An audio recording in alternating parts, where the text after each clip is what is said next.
Hello, welcome to Baby Boomer Tales. My name is Jim.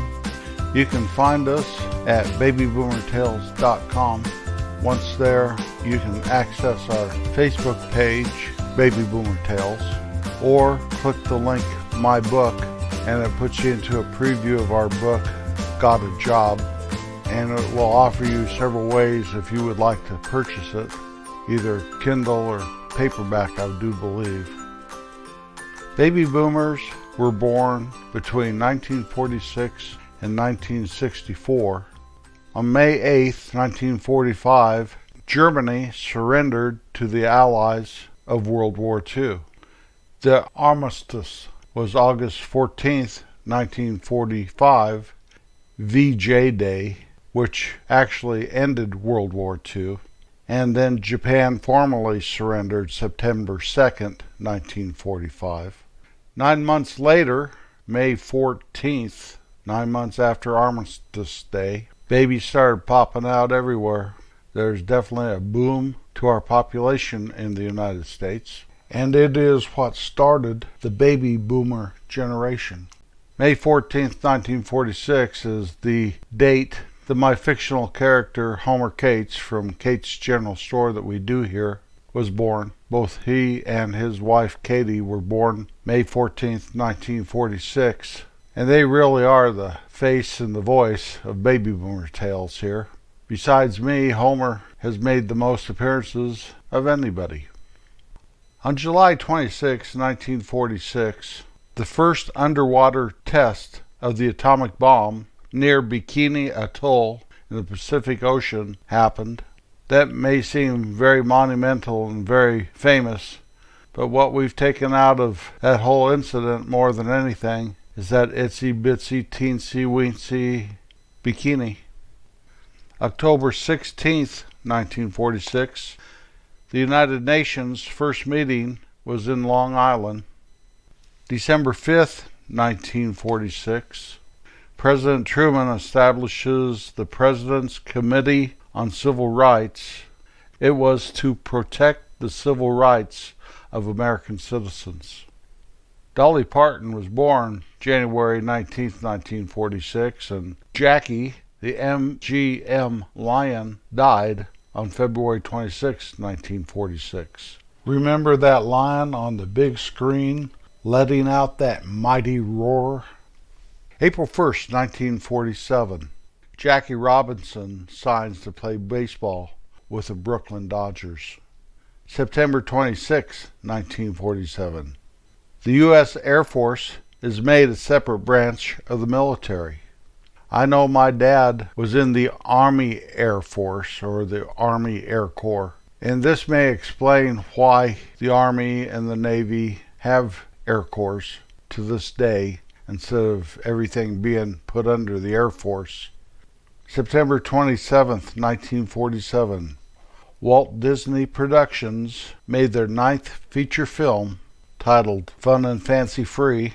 This is monumental because this was the last time Walt used his voice for Mickey Mouse. October 14th, 1947, Air Force test pilot Captain Chuck Yeager first broke the speed of sound. On almost the opposite end of that spectrum, November 2nd, 1947, in California, Howard Hughes flies the Spruce Goose for 8 minutes. It's the only time the Spruce Goose flew.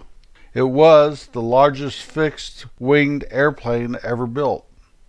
Notable birth in 1947, April 12th, David Letterman was born.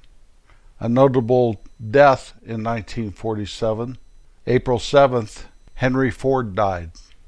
February 21st, 1948, NASCAR was founded at the Streamline Hotel in where else but Daytona Beach, Florida.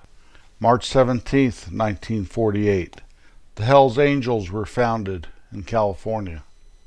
May 14th, 1948, United States of America recognizes Israel as a country. June 11th, 1948. The first monkey astronaut, I did say that correctly, the first monkey astronaut, his name was Albert I, he was launched into space. November 2nd, 1948, Democrat Harry Truman defeats Republican Thomas E. Dewey and Strom Thurmond of the party nicknamed Dixiecrat for the presidency of the United States. A notable birth of 1948, May 26, Stevie Nicks was born. For all you males that used to have a lot of testosterone, you don't even have to ask twice who Stevie Nicks is. Notable death, August 16th, 1948, Babe Ruth died. 1949, January 17th, 1949, the Volkswagen Beetle arrives in the United States. They brought a 1948 model over, and nobody, absolutely nobody, was interested. The man had to sell it at a discount price just to make enough money for his return trip to Germany. The VW chairman said that the Beetle had no future in America after two models of the 1949 year were sold in America, two models all year long. The Volkswagen Beetle goes on to become the greatest automobile phenomenon in American history. June 24th, 1949. The first TV Western, Hopalong Cassidy, airs on NBC. June 29th, 1949. The last U.S. troops withdraw from South Korea. Just a footnote here.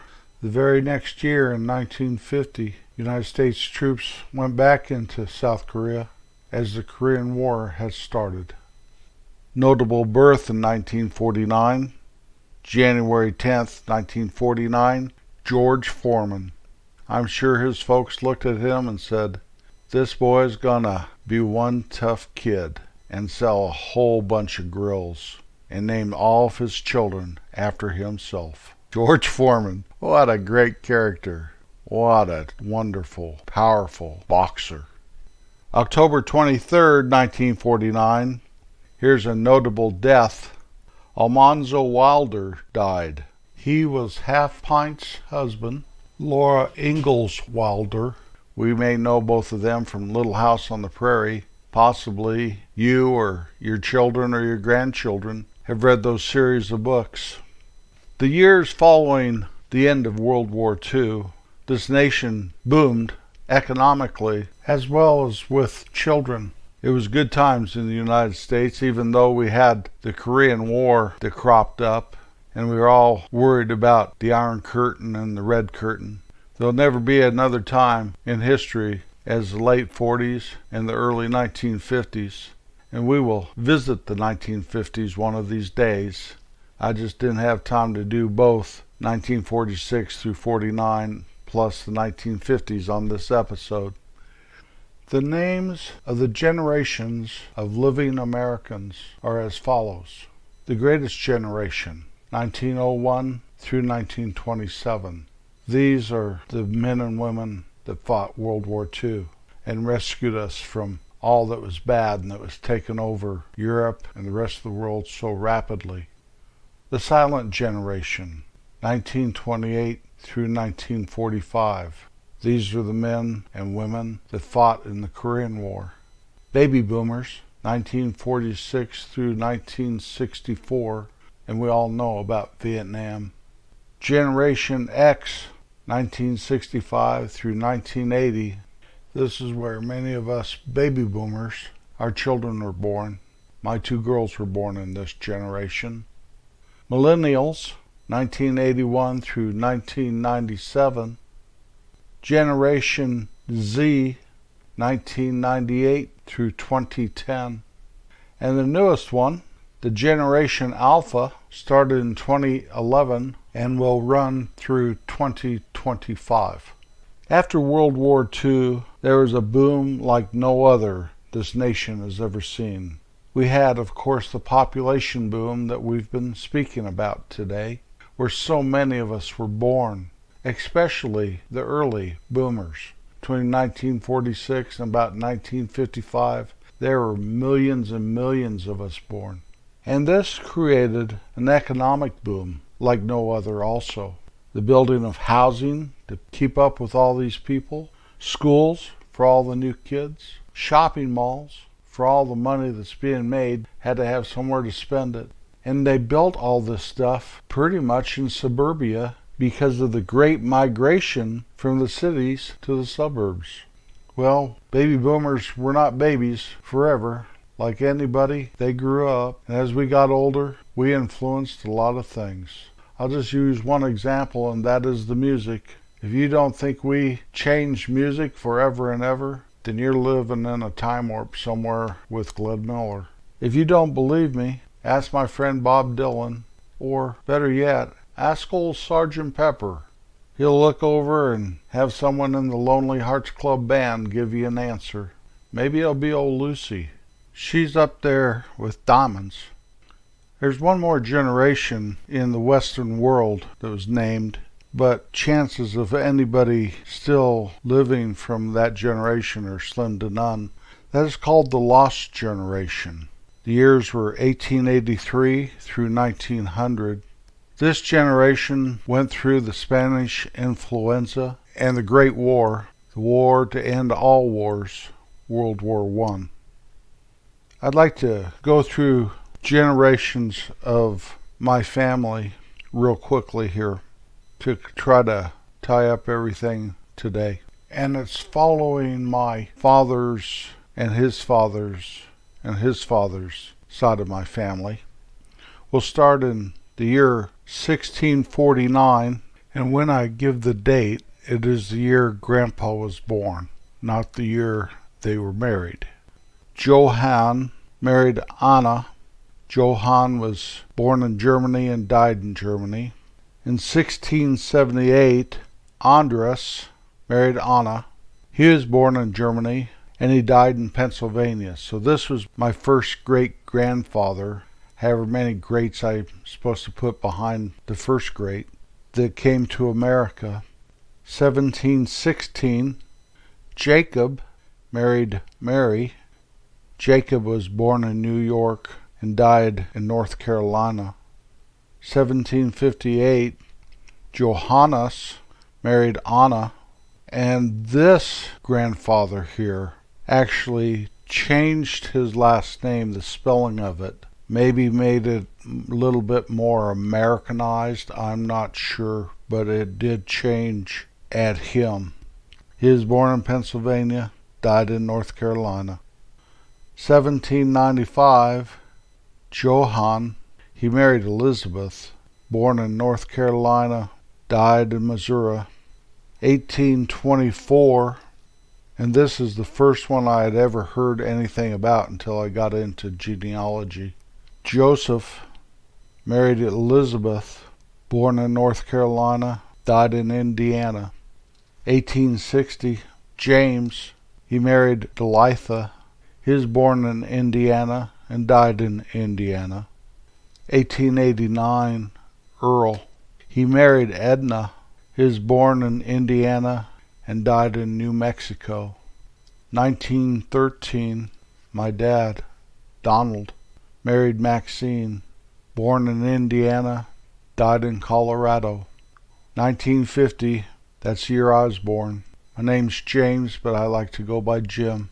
I married Kim, born in Colorado, and I'm not dead yet.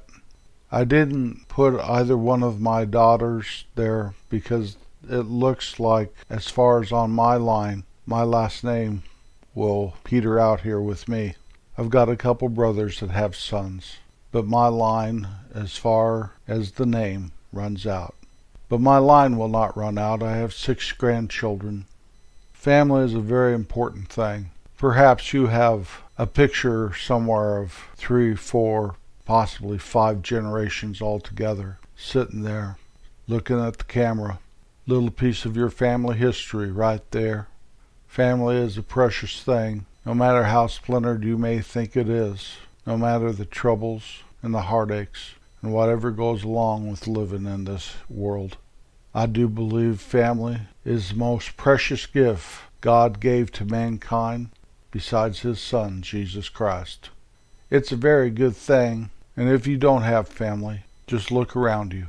They're all around. They do not have to share your last name, or your blood, or your history to be family. That has been proven time and time again throughout the history of man. So smile a little and know that somewhere, somehow, some way, we're all interrelated. Our lives are interlocked in this experience we call life.